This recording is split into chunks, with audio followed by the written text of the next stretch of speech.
Alright, this is going to be an Assassination rogue guide for Wrath of the Lich King PvP. Now keep in mind, everything I'm going to say is gonna come from the perspective of me playing mostly 2v2 with a heal druid. Now that being said, I also think if you want to play Assassination rogue, get yourself a healer if you want to play twos. If you really want to go for double DPS, I think you should always go sub. You can go for Assassination, but you're gonna struggle. Now, why should you even play Assa and not sub? Well, first of all, I think Assassination is really easy. So if you're new to the game and you just want to play Rogue in Arena, just get yourself a healer, get some decent gear, go Assassination, and you can just go in, get your combo points to 4 or 5 with Mutilate as your combo point generator, and then just spend them on whatever. If you need a stun, go Kidney, go for damage with Rupture. If you have good uptime, go Slice and Dice, and then Envenom if you can kill, or for your filler. And your damage will actually be pretty good. And you are not, as a sub rogue, you're really dependent on your dance to do high damage. Without it, you are not as much of a threat. You can still do some stuff, but as an Assassination rogue, you will always do decent damage. You're not really reliant on cooldowns that much. You can fuck up your blind the wrong target, use Vanish and don't really get anything with it. Maybe use Evasion at the wrong time. It's not a big deal. You will still do decent damage as long as you can keep your uptime, as long as you can stick to the target. You will deal your damage, and your damage is pretty nice in terms of piercing armor. Most of your damage will come from your poisons, like deadly and wound poison. Your venom obviously pierces armor. Also something like your ruptures, also armor piercing. The only things that really are limited by the opponent's armor is your melee attacks and your mutilate. And that's about it. The rest goes through armor, which is really nice against all the warrior, DK and holy paladin matchups. And compared to sub, Assassination is actually surprisingly tanky with things like quick recovery. This is also why I think you should play with a healer, making full effect of this talent. 20% increase heal, which is kind of rare. I think Ferals have it. I'm not sure who else has a talent like this. So you have also something like Dead Ended Nerves, flat 6% damage reduction. Really nice. Again, it's not like you're not that tanky, you're not a warrior with a shield wall, but you can still take more damage than a sub-rogue. And you know, for me, I've played a bunch of sub in TBC because it was the only build really you could do in PvP. And also in early times of Wrath, I played a decent amount of sub. And Assassination is a new spec you can play in PvP, and it's kind of fun. I like the way Mutilate works. I like the style of it. I like the way it looks. And also Envenom is a decent spell. Let's go to the negatives. It's basically just one thing in comparison. You don't have any mobility as an Assassination rogue. You have no shadow step, which is the worst. If you play with someone like a heal druid who has no dispel, you will end up being kited forever. You will be stuck in every Nova, in every Fear, in every Sheep. You can't really do that much. And the worst thing is, if you get out of these spells, all you can do really is walk. I mean, to be fair, we have something like Fleet-footed, increasing our movement speed by 15% and decreasing the duration of slows and roots, which is nice. It's decent, but we're still just walking. It is really bad, especially against something like, obviously, Mage Priest, the obvious worst encounter in terms of getting kited. They can do whatever they want. And even something like a DK who can just spam his cold icy prison or something and just slow you forever. Even if you're sprinting, he presses icy prison and you are at 0% movement speed. It feels so bad. You're getting kited by everyone. Now that being said, if you're playing with a priest, he can obviously dispel you, and like a druid can obviously help you with like roots or cyclones, so you can stick to the target. But again, it's such a bad negative as Assassination Rogue. You have 0 mobility. It feels really bad. But if you in some matchups you can't really get kited that much, because you also have a really strong slow with crippled poison. So it's just something to get used to. Now that being said, like one extra negative kind of is your damage is not as bursty. You can't just go dance on someone and go for ambush of this and deal a lot of damage. Usually it really takes some time to get your damage going.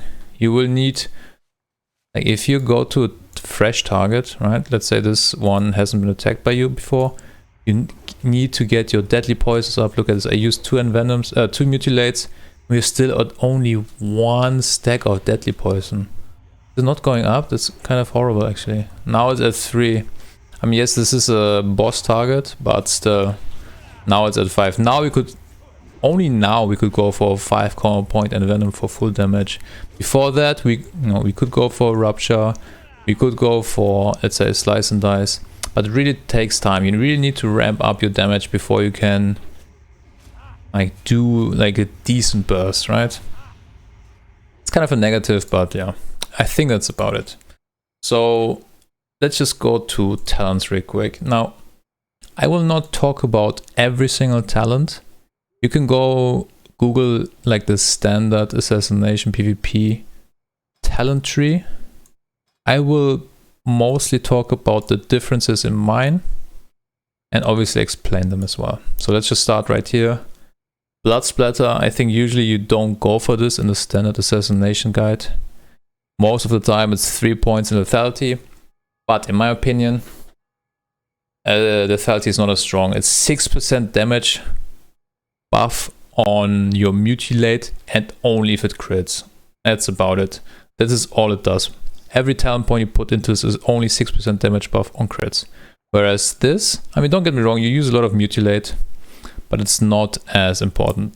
This one, per talent point, you get 15% damage increase for your Rupture. And your Rupture is actually your highest combo point finisher. It will always deal more damage than Envenom. Now, obviously, it's like a bleed is not the best, because sometimes you just can't blind the target because it's bleeding, but you don't really have that problem anyways, because you will usually just dot everyone up with deadly poison anyway, so it's not the worst to have a big bleed on a target. Now that being said, if you go further down, usually the rest is standard except for something like this, Seal Fate. I'm not sure if it's standard to go 5 points, but I feel like going 5 points in Seal Fate is a big waste of talent points. Now this talent is not bad, but having to use 5 talent points makes it really bad. If this was only 2, like if each talent point would increase this by 50% instead of 20%, I probably would still go for it.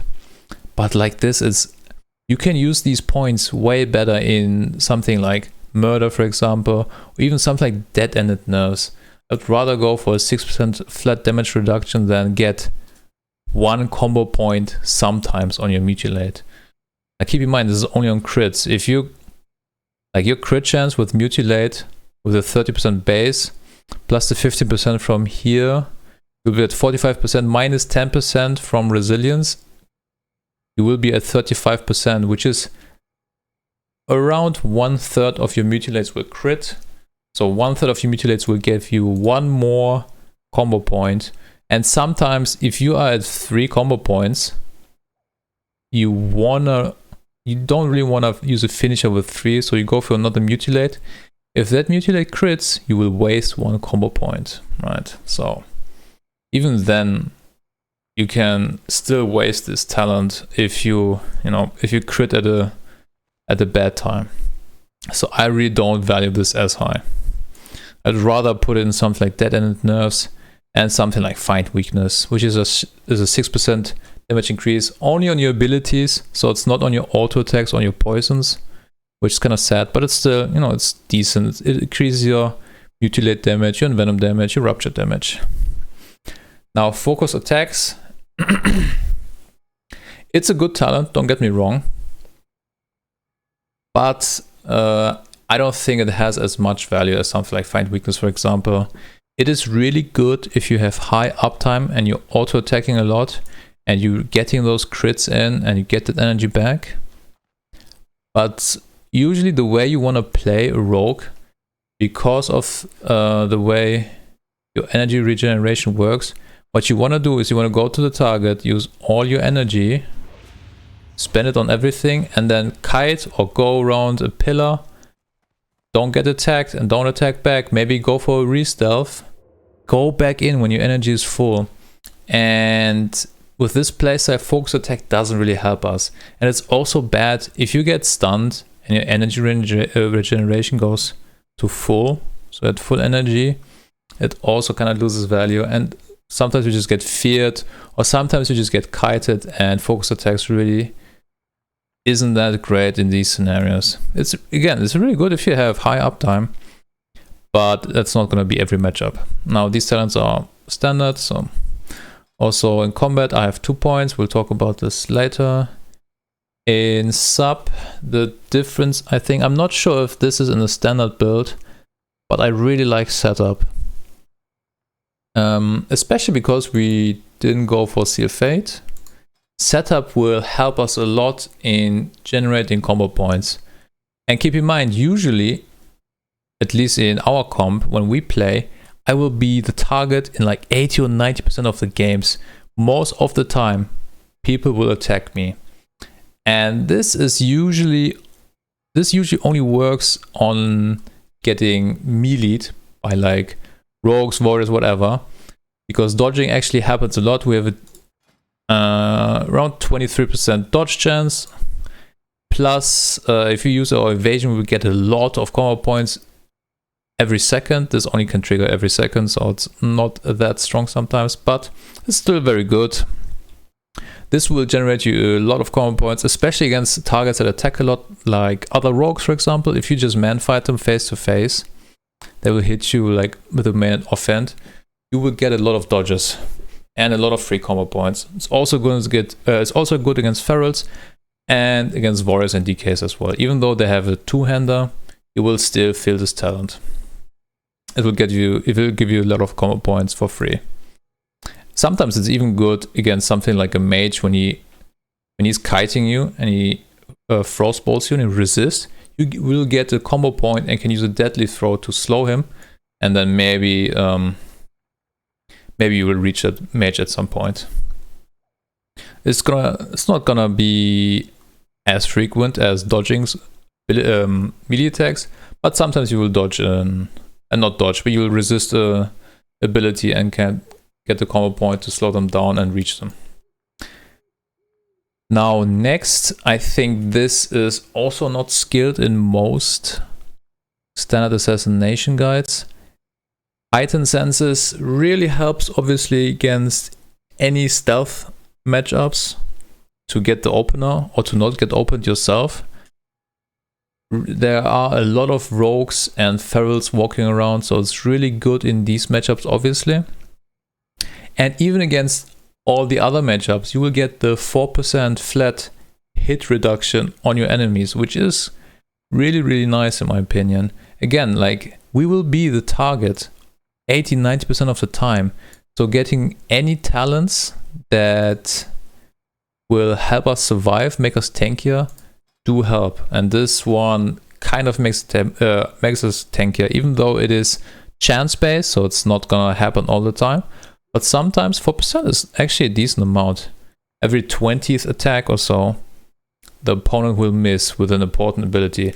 Like sometimes they can miss like a kidney shot or a mortal strike and give you a big advantage sometimes. It is also nice because my druid has what's it called? Insect Swarm, which will decrease the chance to hit for melees by another 3%. So this will add up to another 7%. Usually it will get dispelled, but sometimes it won't. So a 7% miss chance is actually kind of high. In terms of combat, so usually you would, in a standard build, these 2 points would be in here as well, so it would be 4 out of 5 dual wield spec. And don't get me wrong, this is a lot of damage, especially against low armor targets. Like if we take a look, let me see. Your melee will be very high and your mutilate is actually a short fight. Is the longer one? Actually, not really. You will see mutilate and melee being really, really high in these matchups where you focus on someone who has low armor like a priest. Even rogues are really low in armor. So we'll deal a lot of damage against these targets, making this very good against these enemies. And also, I got kind of lucky. I got a new offhand, which is really strong. But if you have a weak offhand, like I was playing with this, like a Naxxramas weapon for a long time in Season 7. Obviously, this decreases in value of this talent if your offhand is bad. If you have a good offhand though, like this is only a minute point, but this becomes better the better your offhand is. So right now I actually might consider, I think there is a world where I might get out of these 2 points and put them in here, just so to help me in these matchups, especially in the Feral Priest matchup, which is really bad for us. We are losing a lot of times against these. Against this matchup, against Feral Priest. So this might help us a lot against that one. We'll see. But another point, like improved gouge is actually not that bad in my opinion. You can go for it. I wouldn't be mad because I gouge a lot and it really helps to set up cyclones. But usually the 4 seconds is enough in my opinion. So you don't really need it. The damage really helps you as an assassination rogue.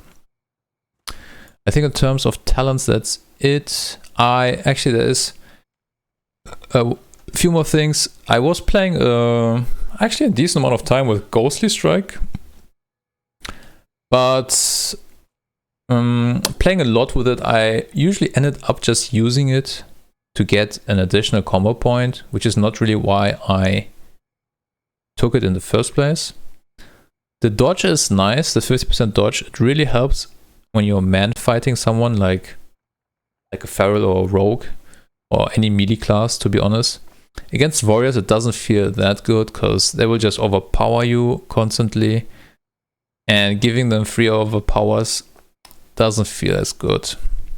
Also there's a good point for going 1 point into camouflage, which really helps us if you have 0 points skilled in, like right now. When you open the target and you use all your energy and you do your stuff, right? You go around the pillar. The time it takes to get out of combat is around 6 to 8 seconds. I could go in stealth now, but I still have to wait because the cooldown is actually 10 seconds. And it usually takes us around 8 seconds with an opener to get out of combat.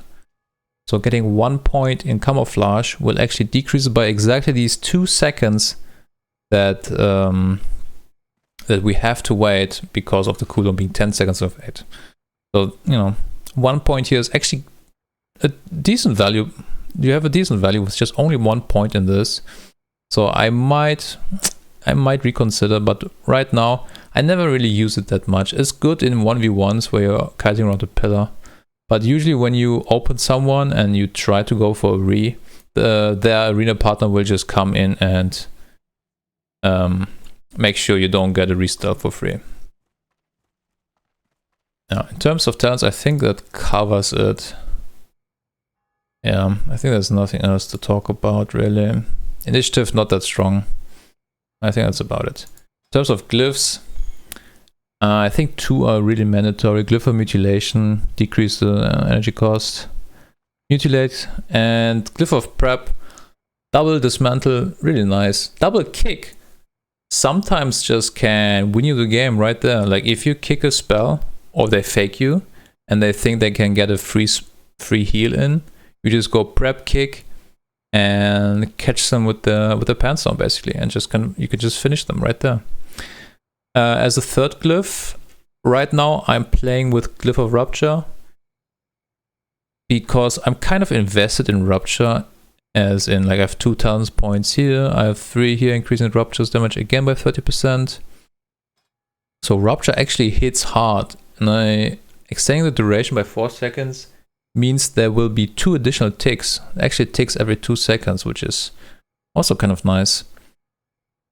Obviously increasing the damage by Rupture, and also helping in terms of keeping rogues out of stealth. But you know, it's not the most important glyph in my opinion. What I was playing before was Glyph of Cloak of Shadows, which would decrease the physical damage by 40% in addition to whatever it does on its own. So it's 5-second duration. It is nice to have. It's good against warriors when they go like wreck or some recklessness, or you really need a physical damage reduction right now. Maybe your healer is drinking, you need some defensive layer here. Going for a Cloak of Shadows is actually kind of decent. You would probably like catch like 2 auto attacks with 40% damage reduction, probably like 3 globals, like maybe like a Mortal Strike, an Overpower, and something else, which you would, you know, reduce the damage off by 40%. I would say that's pretty decent. Again, I've played a decent amount with it, and now I'm playing with this. I like it, but you know, you could go either way. If you want to be more tanky, go with the Glyph of Cloak of Shadows. If you want to deal a little bit more damage, go for this Rupture Glyph. In terms of minor glyphs, I think there are 2 mandatory ones. The Vanish one, increasing your movement speed. So if you vanish, you get a little movement speed for 30%, which is nice. It's really short, but it's still something. Also, Glyph of Distract, increasing the range by 5 yards, right? Sometimes you wanna do this if someone is drinking. You can stop their drink, but you won't get them in fight, so it's not a crazy important, but sometimes it's nice just to get, like, maybe they will get like 1 tick less of drink. I think, oh yeah, in terms of items, I would say go for the full gladiator gear. So right now I have still some deadly pieces which need to be replaced for sure. In terms of weapons, this is not the most important thing, but you would like to get a quick weapon for the main hand, just so we can get our deadly poison stacks faster on the target. So a faster weapon. So something they did in Wrath, they made poisons like instant poison and wound poison scale in terms of chance to apply with the weapon speed. So it didn't really matter too much, but they didn't do it for deadly poison. It still has a 50% chance per auto attack to trigger. I don't know why they didn't change it for this one, but yeah. Yeah, a faster weapon will just give us more deadly poison stacks. That's really nice. In terms of offhand, you want a fast one as well, just so your Shiv will be cheaper. So right now it's at 38 energy. It's 1.n speed. So if you change it for 1.4, it's going to be 34 energy. Again, it's not a big deal. You're just saving a few energy points. Slower weapon, obviously, in both hands means more mutilate damage. But, you know, like, I think a faster one would be nicer just for the shift. Sometimes you really want to shift if your wound is falling off, or you really need to slow on the target. And having a cheaper shift helps a lot. And in terms of what stats you should go for, again, because I as a rogue will get focus most of the time, I am going full resilience. There's still some pieces that need to be removed. Like, let's say these pants are going to be, like, these ones are going to be 20 resil stones. I will not go for the socket bonus. I don't care. But these are my deadly legs. I'm not gonna really spend as much money on those. But yeah, I'm just going full reserve. I think like if you want to be tanky, go full resilience. If you want to do full, if you want to go full damage, go attack power. I think that's basically it. I'm going for this trinket. I'm trying it out. I think it's actually kind of decent. You have the, obviously the 100 resilience, really nice. And the card was also really cheap, like 50 gold. And the passive effect is actually up all the time. So you get 100 and I think 105 critical strike rating. Even though critical strike rating is not the most important stat, it's still decent to have, and it's up all the time. As long as you're attacking something, you will have 105 crit chance all the time, which is nice because our Rupture can crit. Obviously our Venom can crit as well, and Mutilate. So it's a decent amount of damage. Other trinkets, obviously, if you're not human, you're gonna have a PvP trinket in one of these slots. I've played a long time with Dark Moon card Greatness, but I'm not sure anymore. I just want to be tanky, and something like I would rather play with a Battle Master. This is really nice in when we play against double DPS comps, but honestly I feel like we have a good win rate against double DPS anyways, so adding this item doesn't really help that much. We want to really increase our win rates against comps that we face a lot and we are losing against. So something like Feral Priest, I don't think this really helps against them. It's nice to have. The attack power is really nice, the active is nice. But yeah, I think like having constant 100 resilience all the time really helps. That's why I'm going for these trinkets. In terms of rings, just because of the item level, I would probably, if I could, I would go for, I think is it here? I see, yeah, this ring. Just really nice stats. It just has more stats than the Furious ring. Obviously you will lose 44 resilience. You can socket in 20 resilience, so in total you will only lose 24. And just get a bunch of nice. It's like 77 agility just like this. It's really strong. And I think, yeah, in terms of stats, what you really want to, yeah, the 5% hit is probably the most important to get, but you can get it really easy with like the off pieces with hit. Again, attack power for damage. Armor pen is not good at all, in my opinion, because most of our damage already pierces armor, so it doesn't really give us that much value. Crit chance is nice.